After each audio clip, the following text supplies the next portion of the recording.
So here's how things are looking in here right now. But one of the things I just got done messing around with is the screw stand that I just bought to use as the rear splitting stand. I got it back from, took it to machine shop and had him set it up so that these two holes will fit on the back side.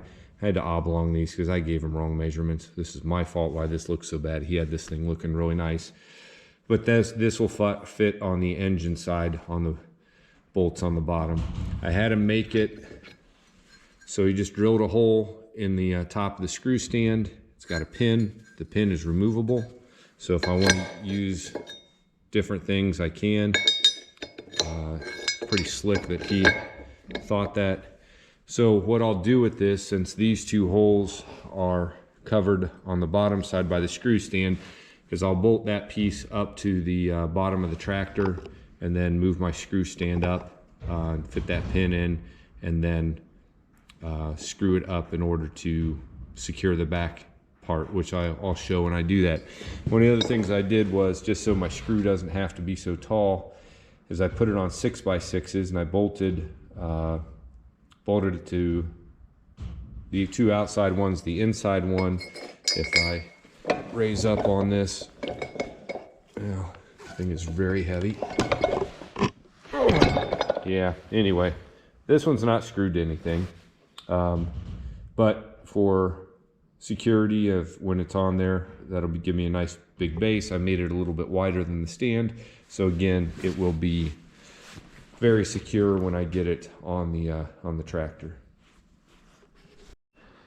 The next thing I did is in the two holes where it bolts to on the back, and then up here where Joe's stand will go, or that stand will also work. So I cleaned out those holes, chased the threads, got all the gunk out of there, and then hit it with some penetrating fluid just to make those bolts go in and out a little easier. I think that'll help me when I get ready to split this. So I'll use my new stand back here to hold the back half. It won't move. Joe's stand will go here and we'll move the front half away. When we separate the front half from the engine to do the front crank seal, we will move my stand up under the engine. Joe's got pieces that fit on either side of the rails. We'll unbolt it and then roll the whole front wheels and everything away, do the front crank seal, and then put everything back together. So that's kind of where we're at on the propane. All right, so we're done with the Ford 1600 project, and we're moving back to the Propane 302 since I filmed last. Done a few things. Had a buddy come over last weekend who works in auto body stuff, and we straightened the fenders out a little. This part of the fender was pooched out. Something must have got stuck on the top of the tire. It came up around and pushed this out. So he hammered that back in. You can kind of see where we worked on it, but it's definitely a lot straighter than it was. This part back here was pushed in. You can kind of see the crease there where it was, but we got that kind of back out to where it needs to be. Just a slight crease right there. It's hard on these fenders where they've welded in these plates, where those butt up. If it gets bent around there, it's hard to get that straightened back out. And then on the other side, this part of the rear fender was pushed in, and we got it out. Might need to work on that just a little bit more.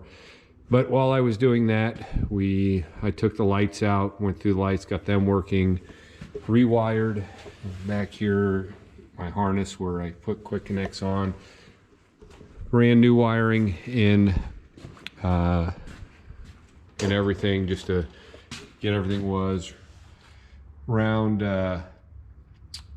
electric tape around my harness where it was off, and then I put in a new light switch. So there's my new light switch that's in. So I've got all that done. I figured there's some things I could do because I'm still waiting on my blocks and my heads. And then the next thing that I'm going to work on this weekend is I'm going to separate the metal frame rails from the tractor, roll the front end away out here, and then do the front crank seal, which will be inside there, and then kind of clean up this front end a little bit.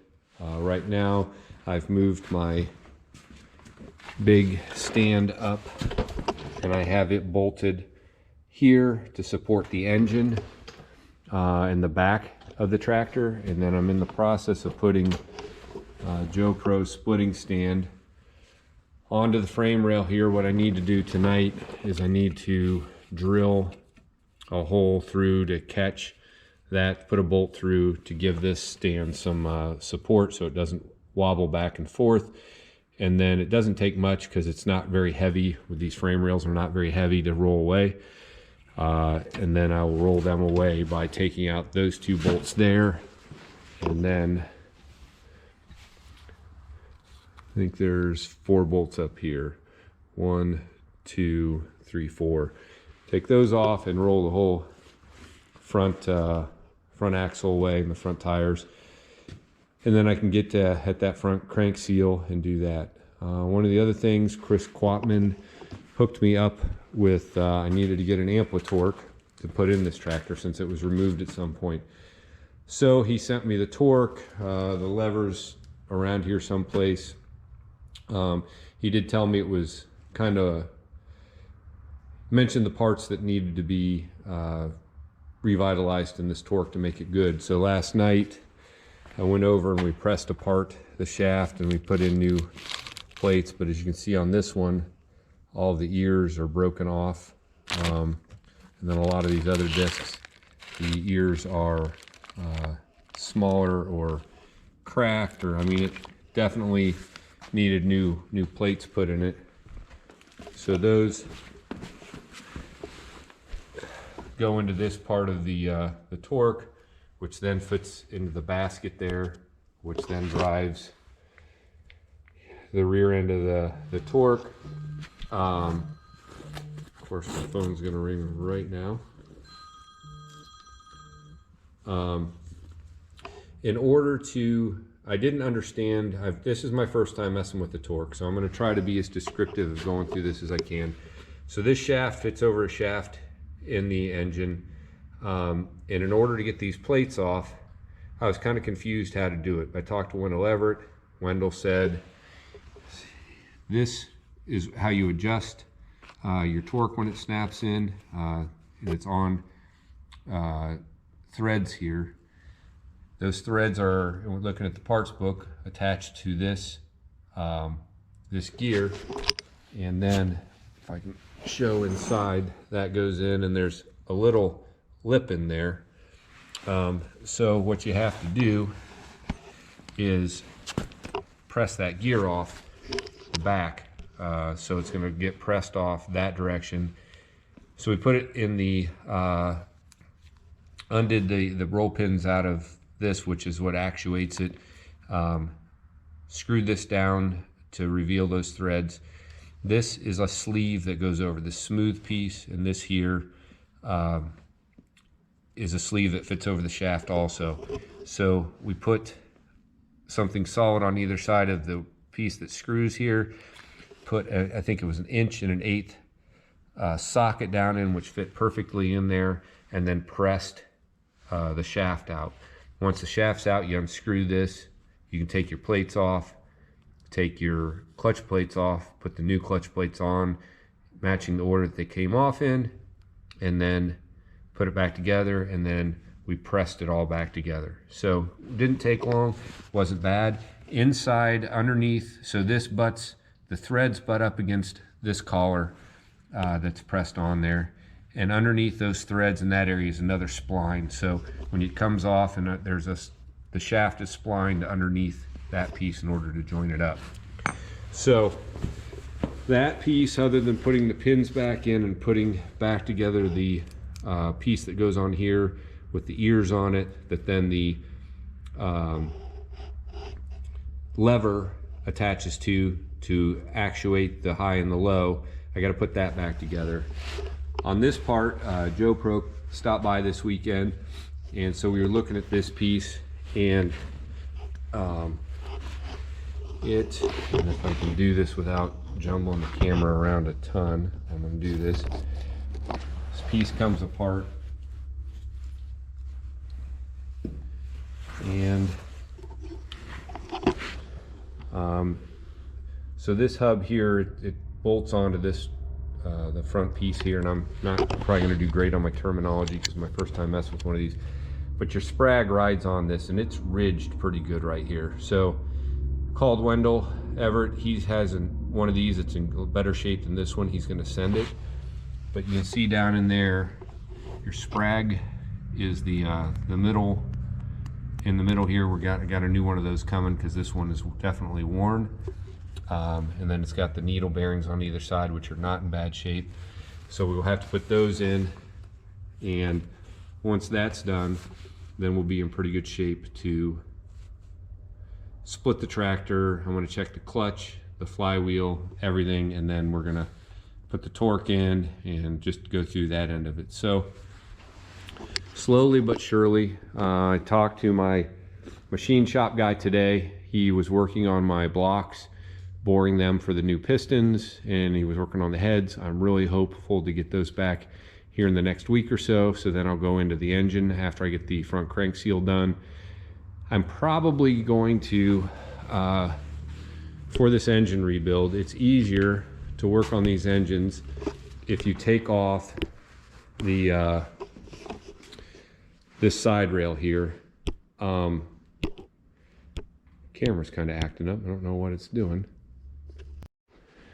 You gotta love technology. So it's easier when you're putting everything in if this rail is not there. So I'm thinking once I roll the whole front end away, I'm gonna leave it away while I rebuild the engine, and I'll see. I may or may not, but that'll give me better access at the crank in there to put the rods back in and get everything clamped down. See how that goes. But tonight I'm gonna work on getting this done, and then I will film again when I'm got this ready to roll apart, and we'll roll it apart, and then I'll document doing the front crank seal, and I'll take you through this process with me, because always it's a learning process, every part of this. And if I'm not able to film it, I'll definitely explain it. But this torque is I've not really ever understood how these work real well. So it's kind of interesting seeing one and being able to work on it. So this whole tractor with the propane and everything is definitely going to be my,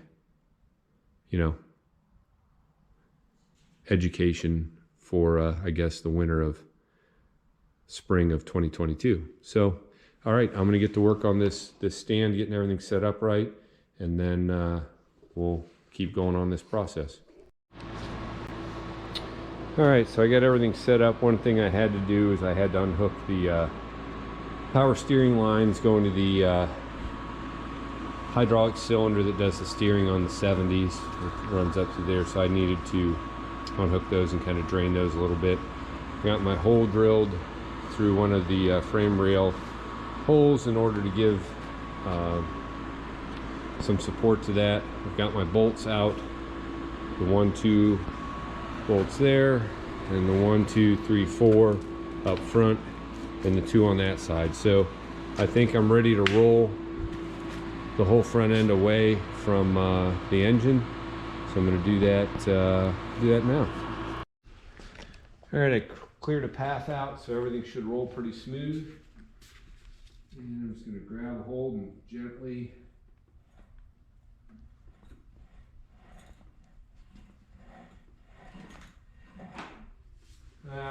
and then what I didn't think about is I got to unhook the power steering pump from the lines here. So I'm going to have to do that before I move it. But you can see how it kind of started to roll there. Thought I had all that checked out, but obviously not.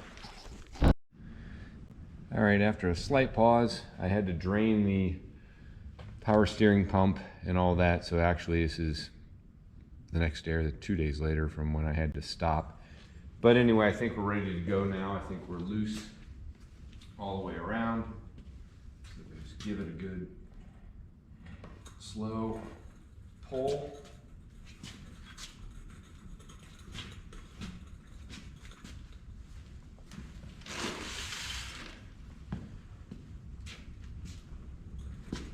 my area cleared here, and now it's a little cluttered again, but there you have it. We've got front end rolled away. Need better access in to get to the front crank seal. And when I'm in here, I'll do a bunch of cleanup of all this stuff. I'll probably get new hoses made for the power steering cylinder. I'll just work my way slowly on all this. So before I continue on that, I had to step outside here. It's March 5th. It's 72 degrees here in Ohio. Kind of one of those days that it's rare, but I'll take it. Little road trip to Cleveland last night, where I bought that 70 302 that the barn had fallen on. This was in the barn next to the 302 when I bought it, and was able to keep in contact with them, and they decided that they would sell this. It's a 1970 Honda Trail 70. People I bought it from, their brother bought it new. The title was still new, and it was kind of funny to see a title that's only a year younger than I am. But this is going to require some work, but I just thought it would be something neat to mess with. Also, went to the machine shop this morning and picked up my heads, which are getting a coat of Federal Yellow Case IH paint, because they were down to bare metal before I put them on. So I wanted to get those done when it's nice and warm outside. And then in here I've got some glorious looking pistons.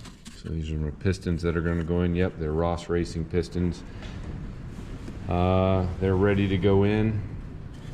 And if you were wondering, I just use this Case IH Federal Yellow when I'm painting stuff that's going on something original, because it matches up. And I've got my blocks over here. They're still bagged up, but I'll mess with them in a little bit. So got the front end rolled away. I'll start working on the front crank seal and keep you guys on this journey with me.